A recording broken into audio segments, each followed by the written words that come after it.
In our Learn to Draw course, we've got a month of learning pencil work in graphite, and we also play with charcoal as well, which is just yummy, delicious, makes my mouth water. It's so nice to draw with. You're almost painting with a black stick. It's like once you play with it the first time, you just go, oh my God, I love it. There's about 1 person in 50 can't stand it because they don't like getting their fingers dirty. But the other 49 people go, raw, this is lovely. And I'm one of those.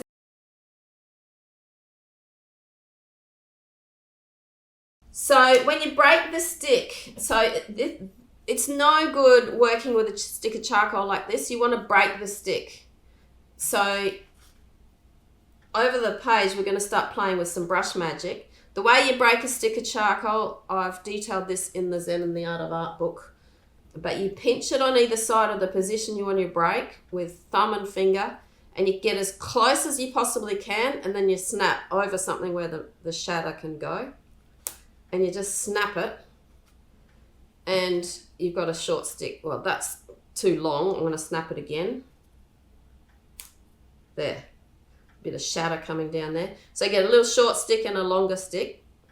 And I've said in the notes there that the length of the stick that you choose is the width of your brush when you're doing a broad stroke.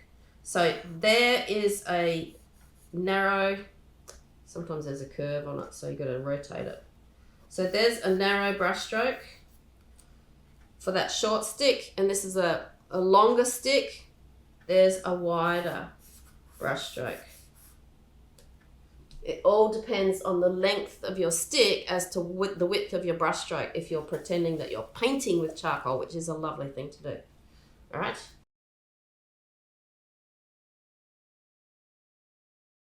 We always snap the charcoal.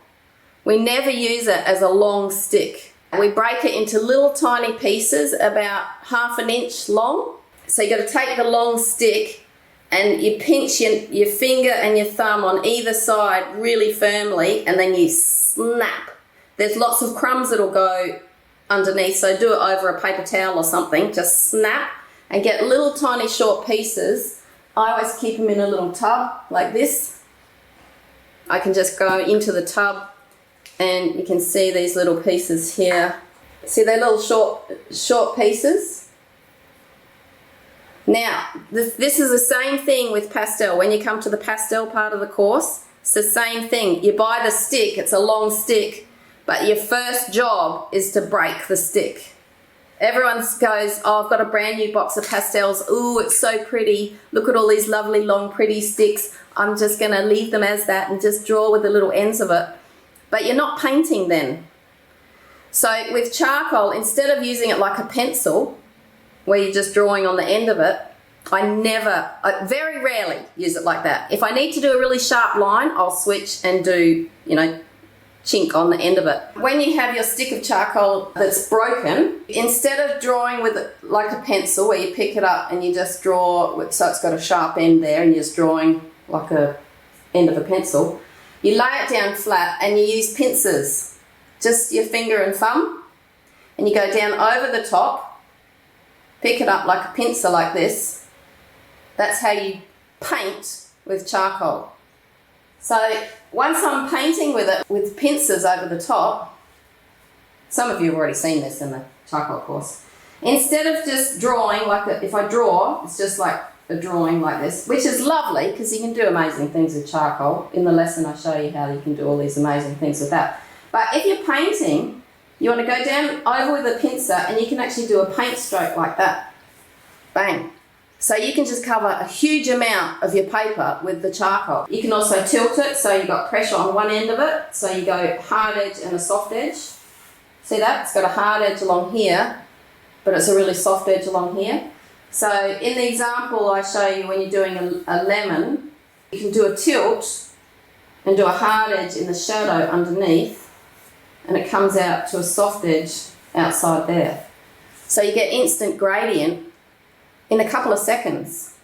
But it depends on you breaking the stick. You've got to break the stick into little pieces and then you'll be able to paint with it. So this is what I call a a run stroke, like a normal paintbrush stroke, but you can also do a sword stroke where you run it along the barrel, so like this. I always do sound effects with sword strokes.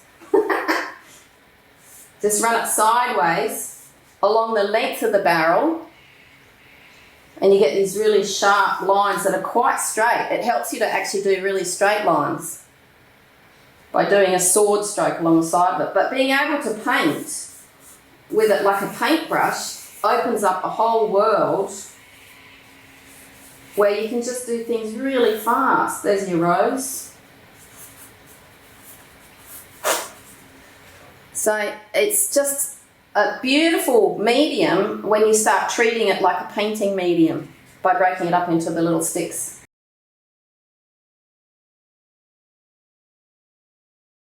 When you're traveling with charcoal, it's a really good idea. You don't want to have in your bag that you're carrying along with all your art gear, you don't want to have charcoal floating around in there because you'll end up with black dust on everything. So instead, I always have a little plastic tub, any sort of shape, little tiny plastic tub, or it could be a tiny little tin with a lid. It's got to have a really strong seal on the lid so it doesn't bust apart in the aeroplane ride and then spread black dust everywhere. So I have a little tiny tub that I can open up, and it's got my pieces of charcoal in it. So a small tub will then fit inside there. If you don't have a tub like this, then just wrap it up in aluminium foil so that no dust goes everywhere. So I'm going to select a stick. Now, when you're using charcoal, you never draw with a big long stick like this. You always snap it into shorter sticks.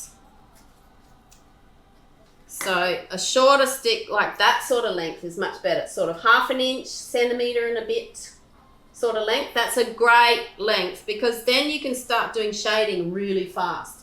So what I do to draw is I use one of the sharp edges on the end here and pretend I've got a very short pencil. So there's 2 ways to use a charcoal stick, as a short pencil or as a paintbrush.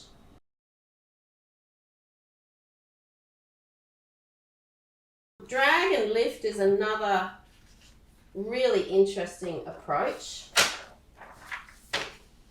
So let's try, on one side we do it with sword strokes, and the other side we do it with broad strokes. So we'll do sword strokes here and broad strokes over here. All right, so we're going to just drag a sword stroke and then just lift every now and then. This is really good fun. So just do little sword strokes and lift every now and then. So you've got broken lines. I just snapped my stick in half. Whoops. That happens. So little sword strokes, they're like, you're looking for broken lines. That's what we're aiming for, is broken lines. Isn't that an interesting texture?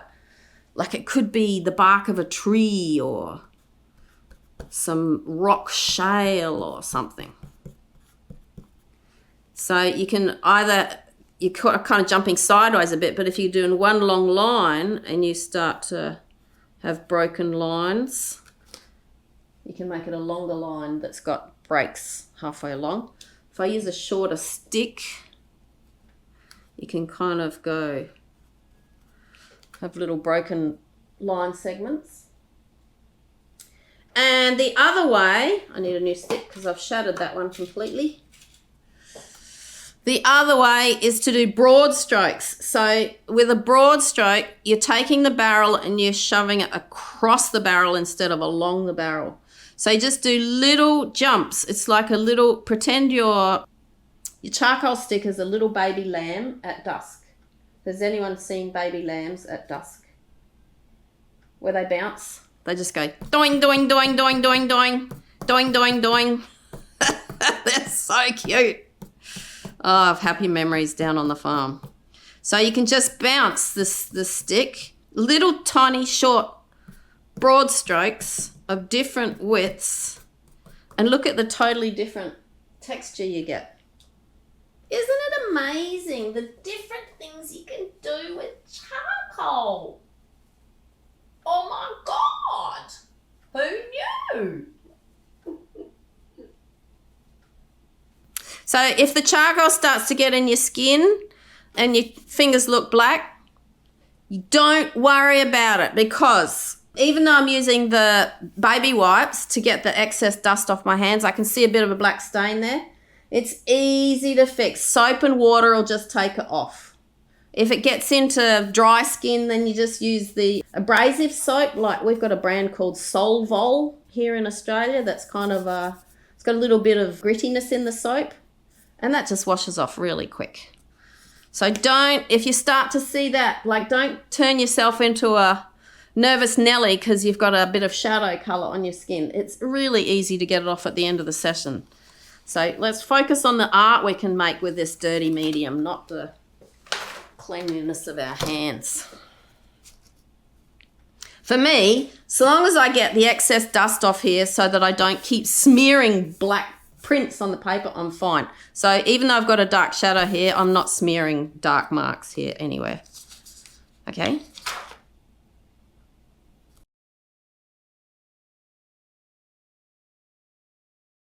So I've just finished this charcoal painting. I call it a painting rather than a drawing, but it's charcoal on a large sheet of a lion.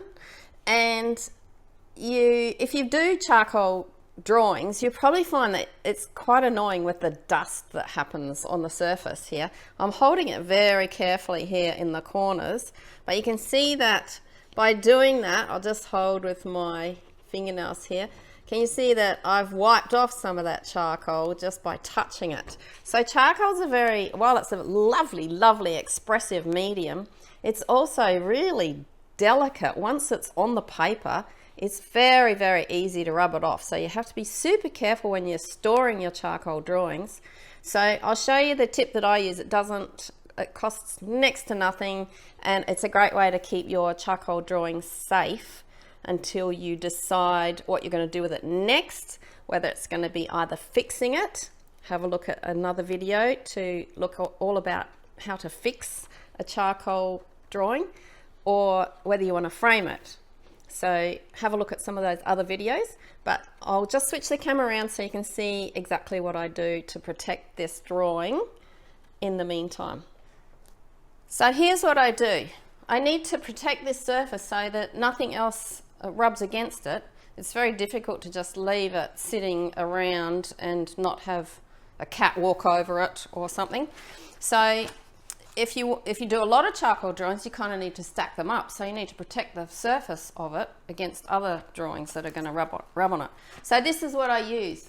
Just simple old baking paper. You can get some fancy art paper called glassine paper, which is very archival and all very good.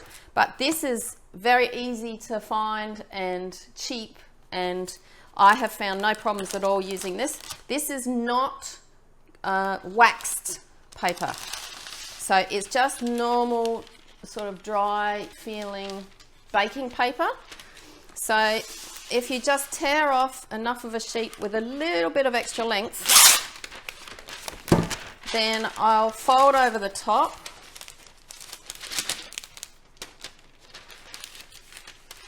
Like that.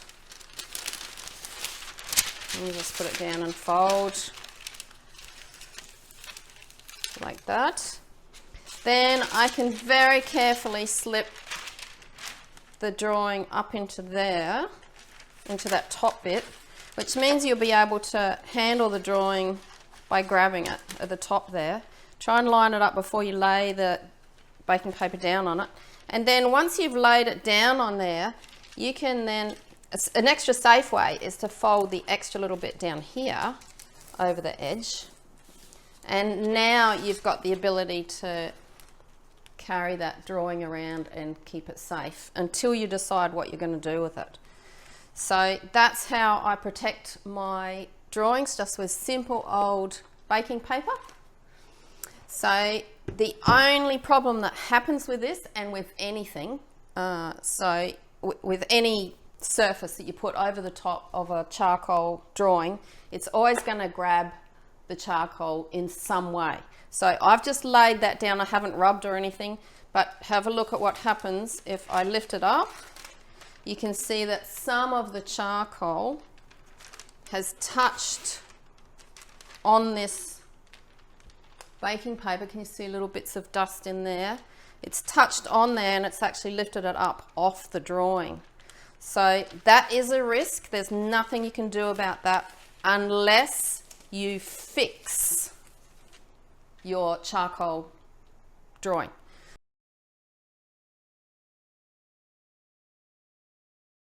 There's a technique you can use where you can mix charcoal in with white paint. So you draw on charcoal on the canvas. This is a technique that Don Waters showed me. You draw onto canvas with charcoal and you go in with white paint and you sort of mush with the white acrylic paint, and it sort of blends in with the charcoal and you get beautiful grey tones as you're underpainting. It's a pretty amazing technique, but in general you don't want to mix your drawing medium with your paint.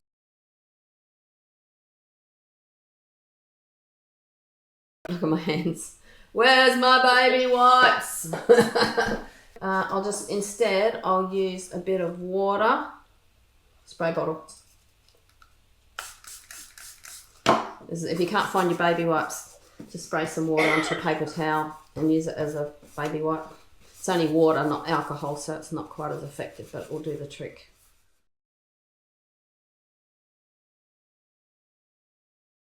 So here's a charcoal drawing that I've done, and I've put a layer of baking paper over the top. I've talked about that in a previous video. You can take a look at that one. And when you open it up, so this layer protects the soft charcoal from being the dust going onto other things and touching it and coming off. And so underneath is this charcoal drawing, the original charcoal drawing. It hasn't been smudged. But look at what the problem is when you put anything at all over the top of a charcoal drawing. Can you see the underside of the paper there? Oh my goodness. The charcoal, just by touching the surface of the paper, has lifted off from the drawing onto the baking paper that I've used. You can also use glassine paper, which is expensive art paper to do the same thing as this baking paper, but this is the cheap option and it's still just as archival, I've found. So that's a real problem, that I've kind of lifted a lot of my art marks off onto that paper by doing that. It's great because it's protected this charcoal drawing, but that is a problem, that it's actually, even though I drew this with very strong darks, a lot of them have lifted off. Let me show you a contrast between this one and the other one that I did. Can you see the difference between the darkness on this one compared to this one? So the charcoal hasn't lifted off this one, and I've actually been able to add more charcoal in to this one as well. So that's a huge difference, isn't it? That's kind of the artwork that I was trying to achieve, with the really strong darks and having this mysterious king of the jungle sort of emerging out of the darkness. But on here it's kind of lost it a little bit because a lot of that charcoal is lifted off. In fact, even if you just were to touch this, you can see I've left a finger mark there, and I've also got black on my finger. So I've actually lifted off some of that black charcoal just by touching it. So you have to handle these original charcoal drawings very, very carefully, just with fingernails. But this one that I've fixed using my favorite brand of Fixative, you can see the word Fixative across there. This one I can touch, it doesn't smudge, there's no black coming off on my hands.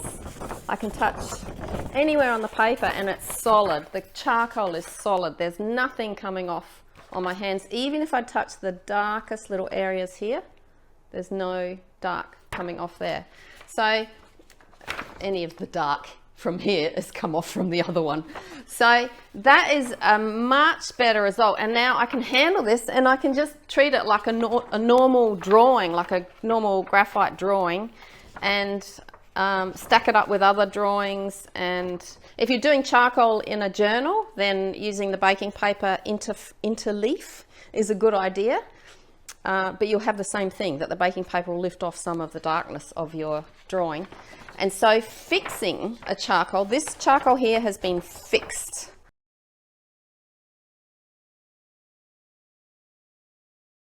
So Fixative is a spray. I shake it like crazy to get the stuff stirred up on the inside. Fixative is a professional artist's spray that will lock the charcoal or soft graphite or whatever you've got onto the drawing, onto the paper, so that it sticks on there and it doesn't lift off again. So this is the stuff that you spray all over your charcoal drawing. And the trick with this stuff is to not spray too much on.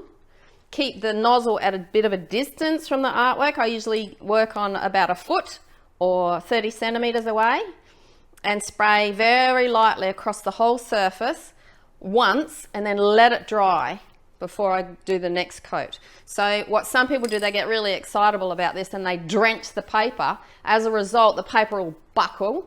The paper just sort of starts rippling and buckling because there's so much moisture in the paper. That's not the result you want. You want to keep your paper nice and flat. So a very light spray.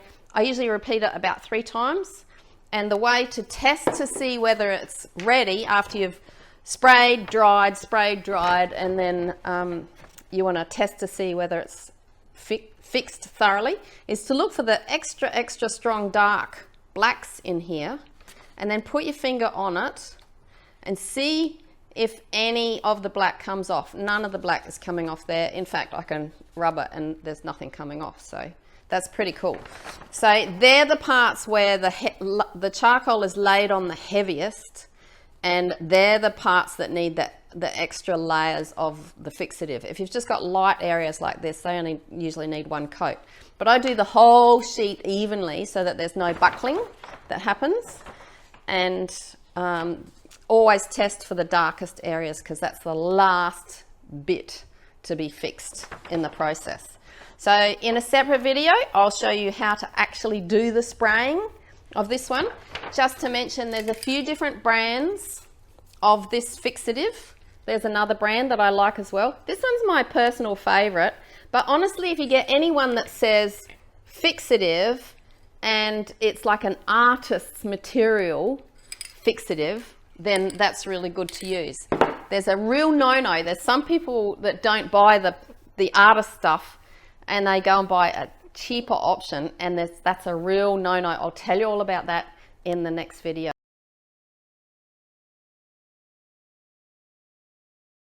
So this is professional artists fixative, which you use for spraying on loose charcoal drawings or pastel or heavy graphite drawings that you want to make sure that the drawing is not going to smudge and the dust is not going to come off the drawing. So I want to point out an absolute no-no that I see some people doing. Never, please never do this. Instead of spending a few dollars on a can of professional artists fixative, people I know have gone out and somebody's told them that it's okay to use hairspray. Please don't use hairspray on your precious drawings. Hairspray is full of perfumes, oils, moisturizers, varnishes, all sorts of things that are just terrible for the paper and for your drawing. When you're thinking about longevity of your drawings, in a few years' time, you don't want to see it with brown patches sprayed all over your beautiful drawing. So please just shell out a couple of extra dollars and get one of these brands of fixative for artists from an art shop somewhere, and use that instead. Sure, it functions a lot like hairspray. It's going to lock everything into place, but these will not leave stuff all over your drawing and your paper that's going to destroy the paper over the years. So please Don't use hairspray on your precious drawings.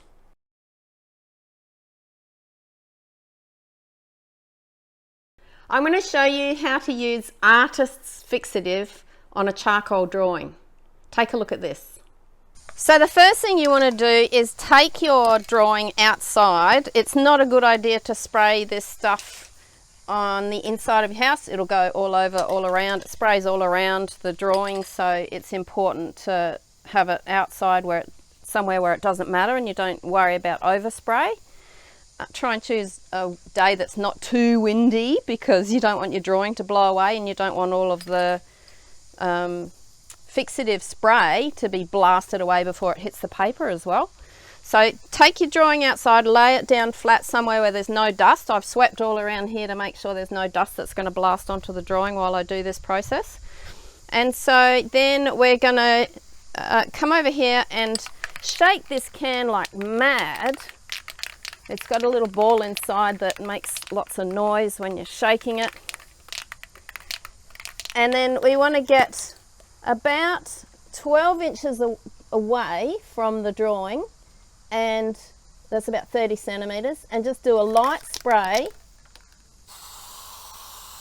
back and forth across the whole entire drawing. And then you need to let that dry. So it's very stinky stuff as well. That's another reason why you shouldn't be spraying it inside and breathing in the fumes. So you've got to keep your eye on this and just check to see whether it's dry or not yet. So you can feel that it's quite limp when it's wet. And I'm actually spraying this on a hot day outside. It's the middle of summer in Australia. So this is going to dry fairly quickly, and I've done such a thin coat. I'm going to do another coat straight on top, giving it a good shake again, and do another coat. Sometimes I like to change the direction.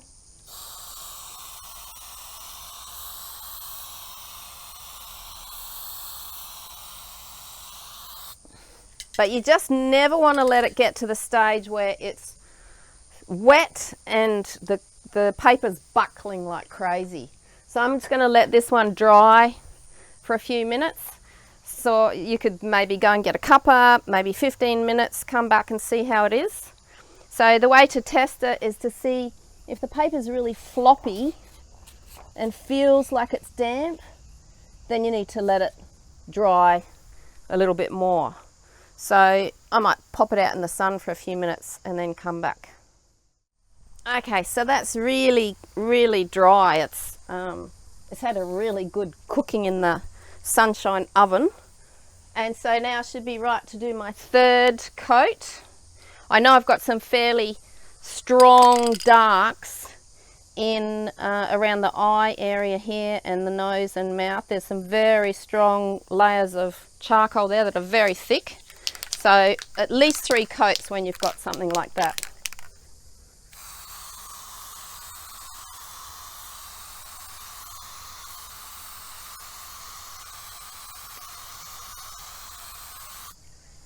So I'll let that dry again, pop him out in the sun again. So back inside again in the cool, and this is nice and crispy dry. And the way to check to see whether it's been done enough is to just touch gently on the spots. I've got some charcoal on my fingers from handling this previously. You can see it's fine to touch it here, and there's no charcoal coming off on my hand here. The spots you got to watch out for is these little spots in here. So sometimes, I'm just going to check this. If I do a little tiny gentle rub, there's a little bit coming off there, but not too much. So if you're not 100% sure, you can just give it another little spray around this area. And just remember that always use the artist's fixative, not the no-no cheap alternative that a lot of people use. Check out the other video to make sure that you understand why you must use the artist fixative. And the other thing I want to show you in my next tip is a lot of the charcoal came off when I had some paper, some baking paper over the top of it. But you can fix that up after using your fixative, and I'll show you why in the next tip. I'll see you over there.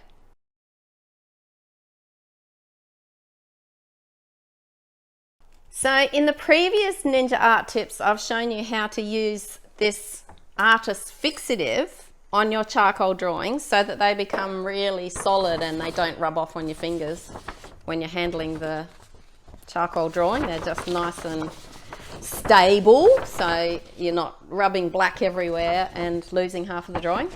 But this tip is about getting some of these strong dark blacks into your drawing, especially if you've had the drawing with paper over it, like the baking paper trick that I told you in a previous tip, and it's actually lifted some of that charcoal off. So you can transform this artwork, which has lost a bit of the charcoal, into this one with this simple tip. The first thing to know about is that on these cans, these are two of my favorite brands. This is my #1 go-to brand. This one is just as good, but just make sure you get the artist's fixative. If you look on the can, it says the words workable matte. That's really important to look for. Workable matte. So what it means is that you can keep on working on your drawing after you've sprayed it with the fixative. So on this can, it's called workable fixative. Workable means after you've sprayed with this stuff, you can go back in and keep working on your drawing. So it could be charcoal drawing, pastel drawing, graphite drawing. Some graphite drawings are very soft, so they can smear really easily. But with this idea, you can then fix your entire, this is the dark one. What I've done with this is I've fixed the entire drawing. It used to look like this one. I've fixed it by doing the 3 layers of spray of fixative, which you can see in a previous tip. And then I've picked up my stick of charcoal and I've gone back into it and pushed back in all the darks that I need to put in all around this drawing so that the tones work out exactly the way that I want them to be. So I've drawn the initial drawing, sprayed it 3 times with fixative, drying in between each coat. Then I've gone back into it with more charcoal and then I've fixed it again. You can do that as many times as you like. Now the thing with having workable fixative is it sprays a surface that's not glossy at all. So it's a really matte, kind of grippy, almost very fine sandpapery texture to it. And that's fantastic with charcoal and pastel because when you go back in again, it's like fresh paper that's got texture and it grabs onto the charcoal and it grabs onto the pastel again. So having workable matte or workable fixative on the label on the can is really good. Don't go for anything that's gloss because the charcoal and pastel just slip off. But most of the time when you find this fixative stuff in the can from the artist shop, then you'll be getting the matte version, which is reworkable. You can go straight back in and do more drawing over the top.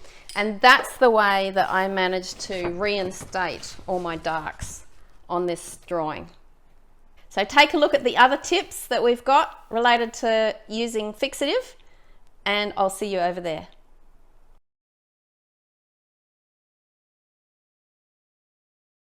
I've just done one yesterday, so I can show you now how you fix a charcoal drawing. You can also use it for fixing a graphite drawing. If you've got a graphite drawing that keeps smudging because it's really soft graphite, you can fix those as well, and it locks it onto the paper so it stops smearing all the time. So this is one brand.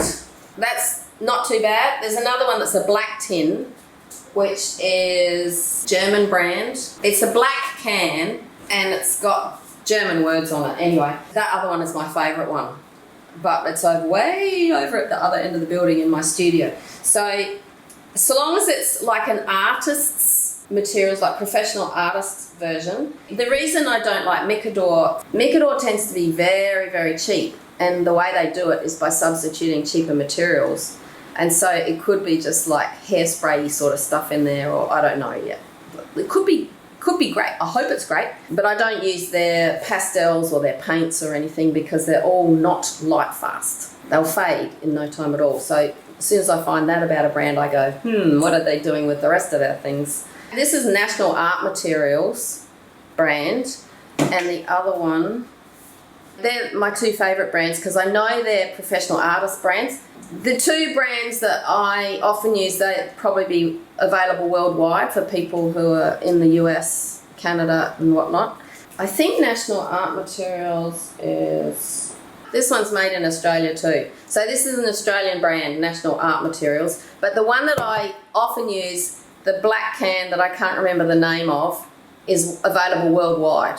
It's got to be called workable fixative because then you can go back in afterwards and work again on top of it, which is lovely. So I've got this bunny rabbit charcoal that I did, and it was starting to smear everywhere. So I got my kneadable eraser and I cleaned it up first. You've got to clean up all your smudge marks, your finger marks, everything from all around, get the paper all around the outside nice and white again. And then what you do is you lay it down on the floor, and preferably outdoors, like on the garage floor, carport floor, somewhere where it's clean and it's not going to pick up grease. This is very stinky stuff and you don't want to breathe it in. But you give the can a really good shake, heaps and heaps and heaps of shaking before you go ahead and spray. You just hold it down, hold the button in, and you do light spray all over. Shh, from about that high, it's about a foot high. Shh, all over. If you go too close, the blast will blast your charcoal dust across the paper, and then this thing fixes it in that place. So you have a big spray of grey or black going across your beautiful white paper, and then it's locked in.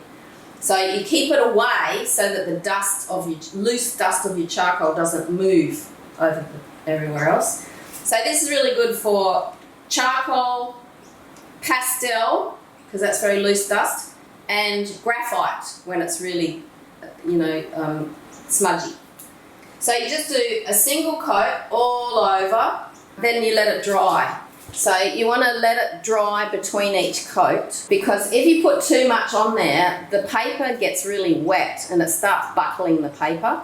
You'll feel it, like when you lift it up, it's really soggy. You've got to let it dry between each coat. If you've got a very, very thick amount of charcoal on, like I have in his eyes here and in his forehead and around his ears here, thick layers of colour like that need at least 3 coats. So I'll generally do 3 coats over a heavy charcoal painting. I'd spray, let it dry, spray, let it dry, spray. Once it's dry again, you can go in with darker charcoal and lay more down and then do the fixing again. And that way you can end up with a really strong dark. I did it with a line. All the charcoal was coming off because I put the baking paper over the top to protect it, and all the charcoal lifted off the paper and then stuck to the baking paper. I painted it really dark with the charcoal. It went pale grey again. So what I did was I fixed it, 3 coats, 3 good coats with drying in between, and then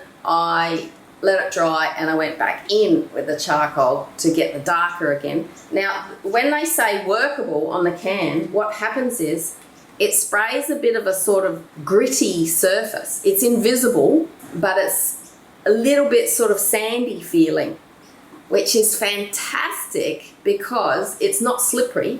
Like, if you used hairspray or something ridiculous like that, which you would never do because it would put oils and all sorts of rubbish on your paper.